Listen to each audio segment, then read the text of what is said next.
असदुद्दीन ओवैसी ने भाजपा के माधव के बारे में क्या कहा? ओवैसी साहब ने भाजपा के राम माधव की ट्रैप पर 2 वार्ता के तहत कहा कि आप हमें जिहादी कहते हैं।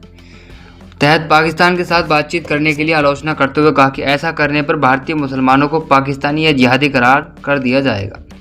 ऑल इंडिया मजलिस इत्तेहादुल मुस्लिमीन ने मंगलवार को भारतीय जनता पार्टी भाजपा और उसके वैचारिक जनक राष्ट्रीय स्वयंसेवक संघ आरएसएस पर तीखा हमला किया, जब ट्रैक 2 की चर्चाओं में राजनेताओं, सेवाकर्ताओं, सैन्य अधिकारियों और राजनीतियों सहित भारतीय और पाकिस्तानी प्रतिनिधिमंडलों के भाग लेने की खबरें सामने आईं।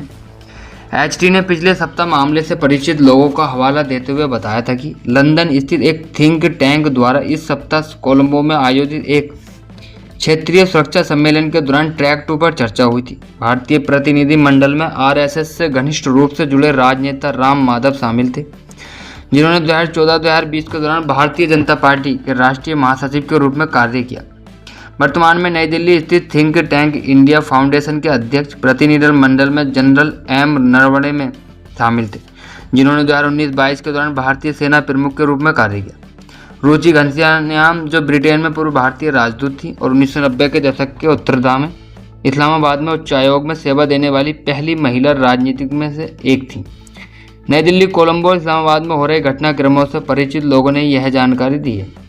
वहीं एमआईएम अध्यक्ष और हैदराबाद के सांसद असदुद्दीन ओवैसी ने कहा कि भारतीय मुसलमानों के प्रति अपनाए जा रहे दोहरे मापदंड की कड़ी आलोचना की, जिसके तहत उन्हें पाकिस्तानी और जिहादी जैसे नामों से पुकारा जाता।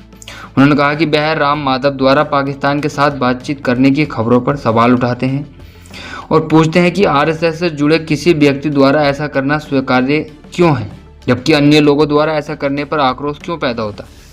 उन्होंने कहा कि आप हमें पाकिस्तानी, जिहादी और बांग्लादेशी कहते हैं, तो फिर राम माधव आरएसएस की ओर से पाकिस्तान के साथ गुप्त कूटनीति में क्यों लगे हुए हैं। ओवैसी को उनके फेसबुक हैंडल पर साझा किए गए एक वीडियो में यह कहते हुए सुना गया है, यह वही पाकिस्तान है जहां से पहलगाम हमले के लिए जिम्मेदार आतंकवादी आए और 26 भारतीयों की हत्या कर दी। यह वही पाकिस्तान है जिसने आपके अनुसार दिल्ली दंगों का समर्थन किया, जिसमें लगभग 50 लोग हिंदू और मुसलमान दोनों मारे गए।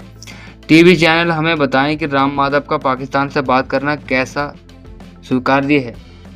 गलत है बिल्कुल।